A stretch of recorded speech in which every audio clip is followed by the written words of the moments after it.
sa Sea of Galilee. Sino yung first timer dito? Ayun, Pangatlo ko dito na kayo ngayon. yung mga ipapakita.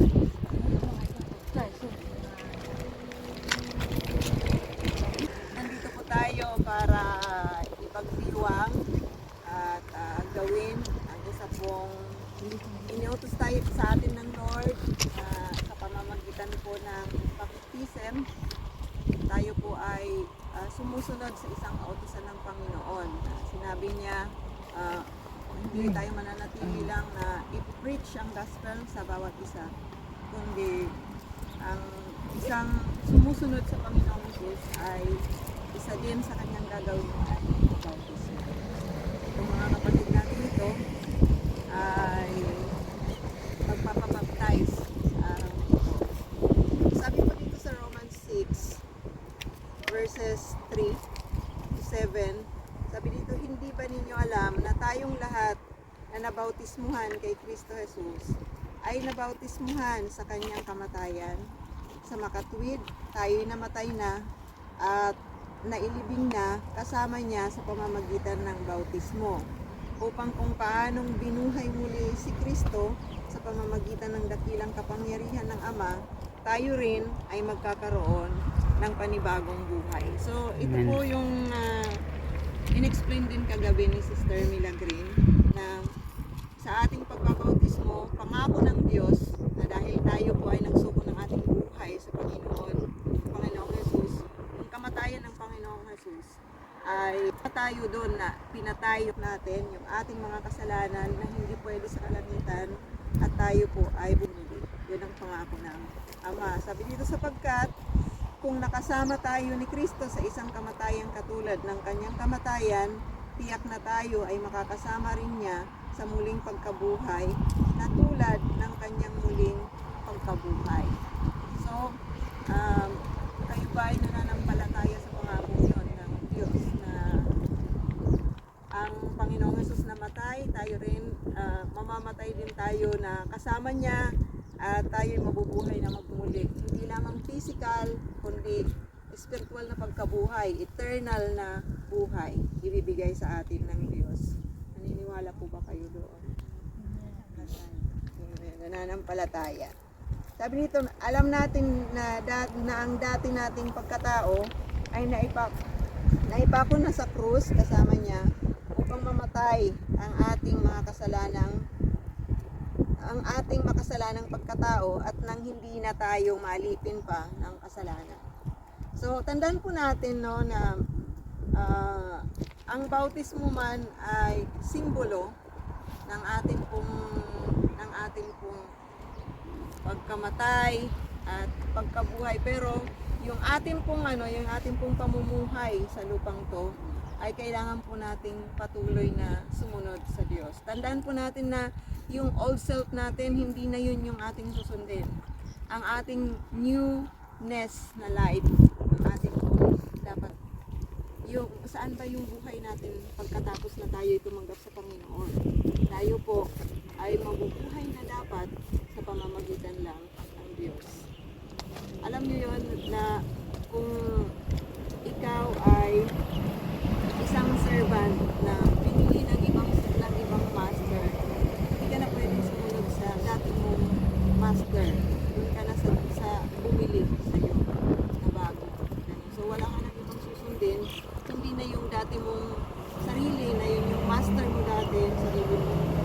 Ang mundo, yung iyong field, ngayon, ang Panginoon na ang iyong master. Ang Panginoon na ang iyong susundin.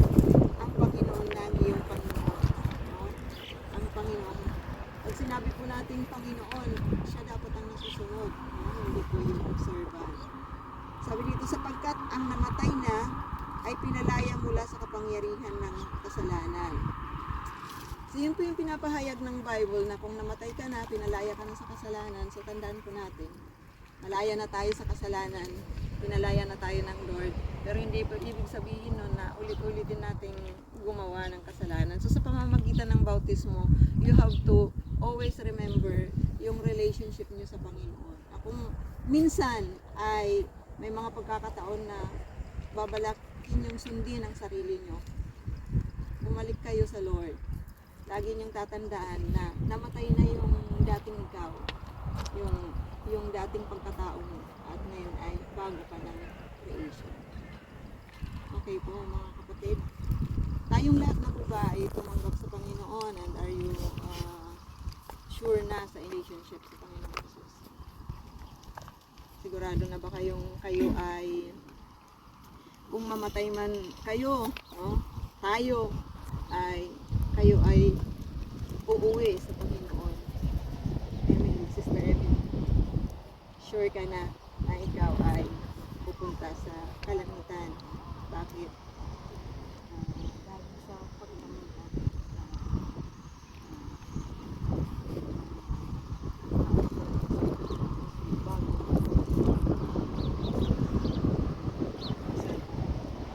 pwede ka na, yung newness ng buhay ng bago sa Kristo, pwede nang makapasok sa bahay. Sister Angel, bakit mo masasabi na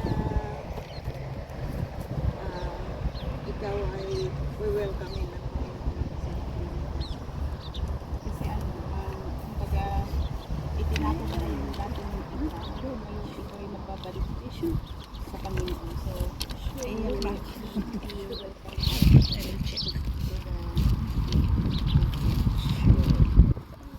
sure? okay, kung talagang ikaw ay straight, opo. Serve mo si Lord.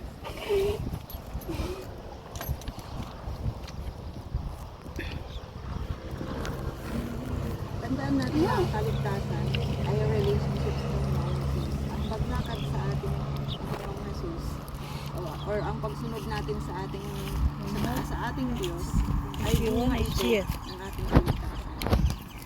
So, dun sa ating pagtanggap pa lang sa Panginoong Jesus, ito po ay pagpapaalala na sa atin ng ating pagkaligtas. No?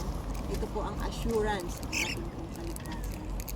Ate Cynthia, po na naniniwala po ako na makakapasok ako dahil tinanggap ko si Jesus na aking Panginoon at tagapagligtas, at siya lamang yung tanging sasambahin at siya lamang yung tanging dadakilain sa buhay. Sister May Grace, tanggap mo na ba si Jesus as your Lord and personal Savior? Opo. Nananampalataya ka na ikaw ay makakapasok, papapasukin ka ng Panginoon sa kalangitan. Opo, basta. So yun, ready na ba kayo? Ready na kayo? Tayo po ay magbibihis na. Ito na yung damit natin. Wow, ang galing!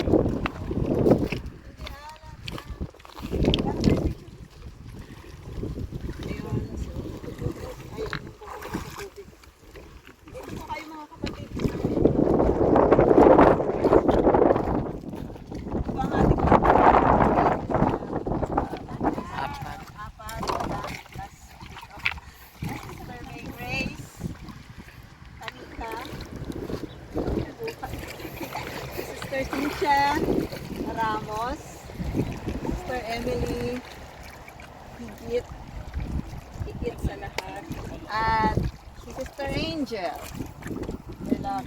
de Guzman. So then Lord of Angel de Guzman. So we are going to take baptism bilang pagsunod po sa ating pong napakabuting Diyos.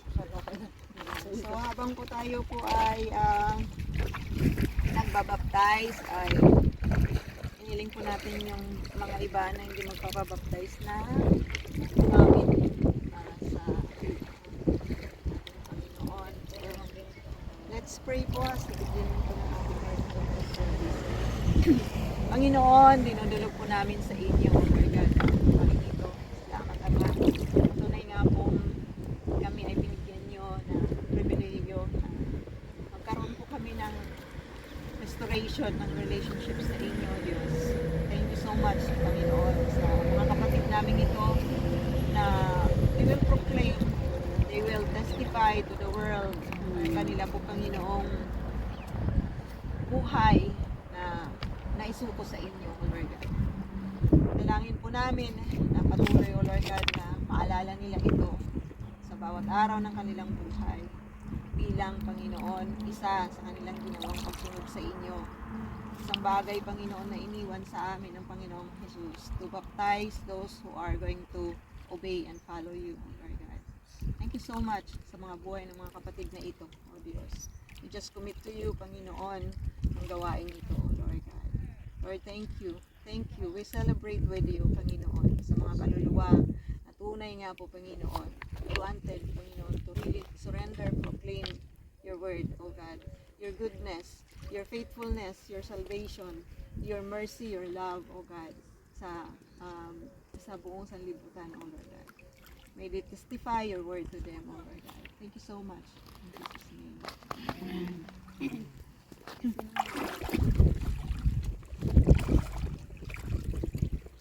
More people, let's sing this heart.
Tandaan mo, ito ay bunga ng pagmamahal ng Panginoon sa iyo. Lagay mo yung kamay mo dito sa pangalan ng Ama, Anak, at ng Espiritu Santo, binabautis mo kita, Ate Cynthia Ramos. In Jesus' name.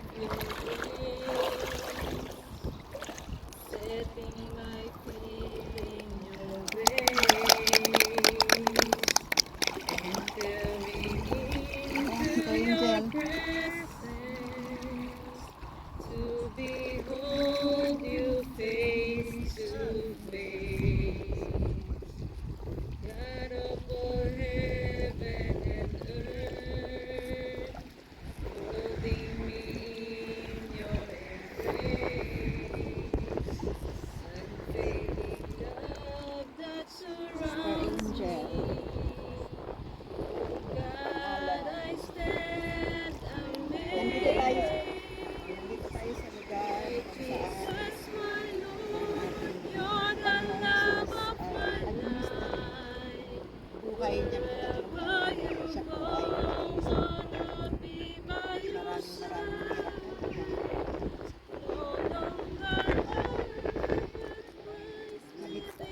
higit sa lahat,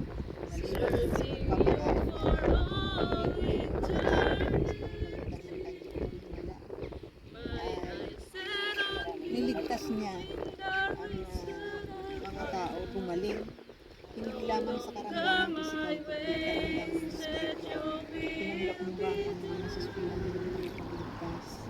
Isinuko mo na siya, isinuko mo ng buhay mo sa kanya, at nais mo ba siya sundin? Yes. At ito claim sa pag-ibig, ikaw ay nagmamahal sa Panginoon at kanyang tagapagligtas. sunod mo sa bautismo nito, patuloy mo alalahanin yung relationship.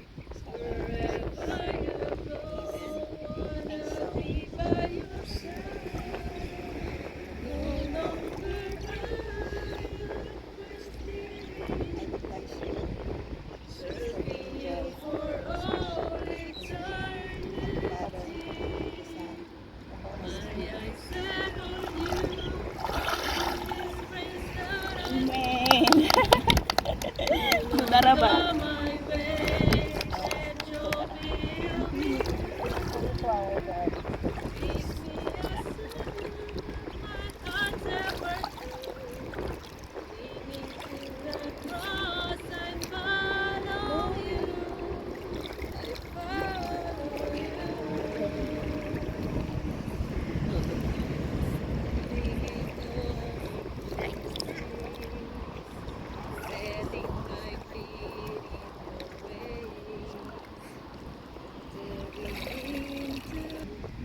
So Sister Ems, nandito tayo sa lugar na kung saan napaka-historical, biblically, ay napaka-importante sa Panginoon sa lahat ng lugar sa Israel, sa mundo. Pinili niya na dito manirahan, dito may misteryo. At yung kagaya natin, yung mga tao na normal, no, na mga tao ng panahon nila, ay pinakitaan niya ng kanyang pagmamahal at kapangyarihan sa pamamagitan ng kanyang pananalita, yung kanyang mga sermon. Pinakita niya ang mga bagay na yon sa mga tao na nakatira dito, palibot ng galing. At ngayon sa araw na to, nandito ka upang i-proclaim yung iyong pagmamahal sa Panginoon. Do you love the Lord Jesus and as your Lord and personal Savior? Do you love Him at maging faithful ba sa paglilingkod sa Kanya? Kagaya ng sinabi sa libro ng Ephesians. So are you willing to really obey our God, our Lord? Water, diba? Simulay siya. Ginagamit kasi yung water bilang panlinis. Dati mga kawin. Isang ganitong panlinis na tubig. So, yung pag-ano mo dito, ganitong sinabi ng Israel. Lahat ng karunihan, lahat ng karamihan. Nawawala. Naliligis.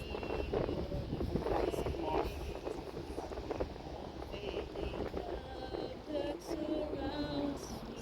sa manatili ka lang. Susunod. Anong mangyari? Palayain mo din ang sarili mo. Palayain mo ang sarili mo mula dun sa mga alalahanin. Baka hindi ka papatawarin mo. God is gracious. God is loving. Kung sino may mababa sa Kanya ay binibigyan sa kaligtasan at assurance na ito ay hindi niya kalilimutan sa kalangitan. So, ready ka na sa bakit? Pakan mo yung ilong mo. Hawakan mo yung ilong mo. Hawakan mo yung kamay mo. Sister Emily Higit, binabautismuhan kita sa authority na binigay ng Lord sa akin sa pamamagitan ng Ama, Anak, at ng Banal na Espiritu Santo.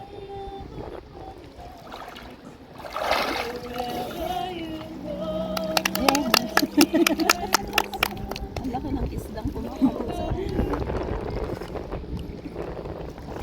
Ang sarap ng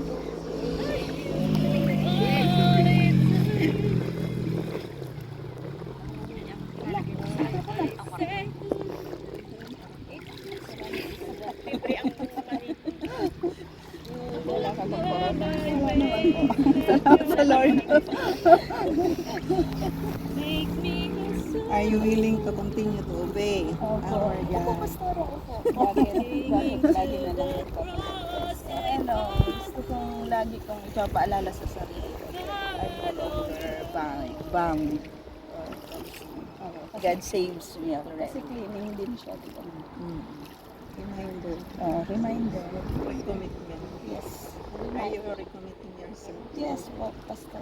Kasi sa bawat mga lugar dito, diba, yun yung kanyang purpose. May kanya-kanya naman silang mga history. So dito, hindi ka makapag-praise. Hindi ka po. Nakasaysayan yung lugar na ito. Ngayon, kaya tinutuwa kang Lord. Kasama Kasama ang Lord. Kahit ano man ang mga pinagdadaanan. kahit gaano kabigat ang ano dyan. Ay, ala. Magpapatuloy ka lang. Opo. Sa pag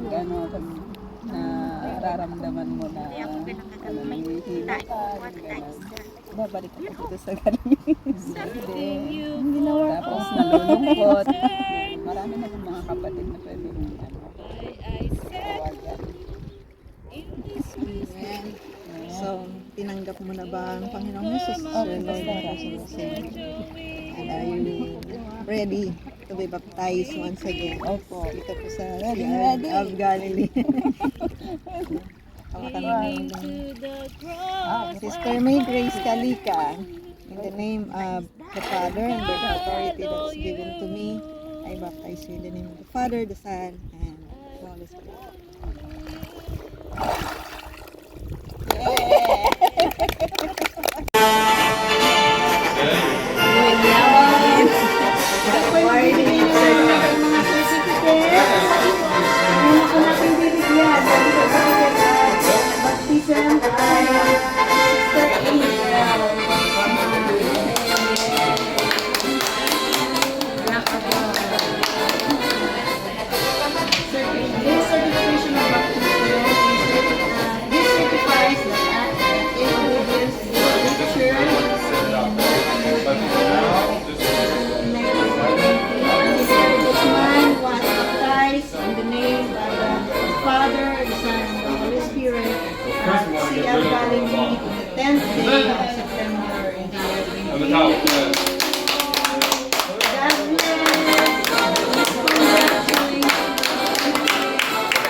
Certification of baptism, the certifies that in obedience to the Scripture, Cynthia Ramos was baptized in the name of the Father, the Son, and the Holy Spirit at Sea of Galilee on the 10th day of September.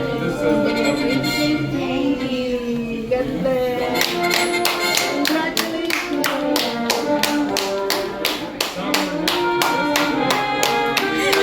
Ang last po ay Sister Emily. Wala pala yun siya. This certification Hiramin mo yun. awarded to Hiramin mo yun. Ay? She was baptized in the name of the Lord, the Son, and the Holy Spirit. She had Galilee on the 10th day of September.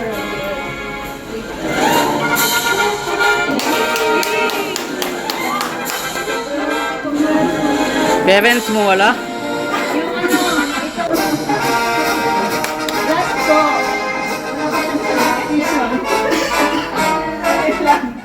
Ito pong certificate is rewarded to May Grace Kalika na.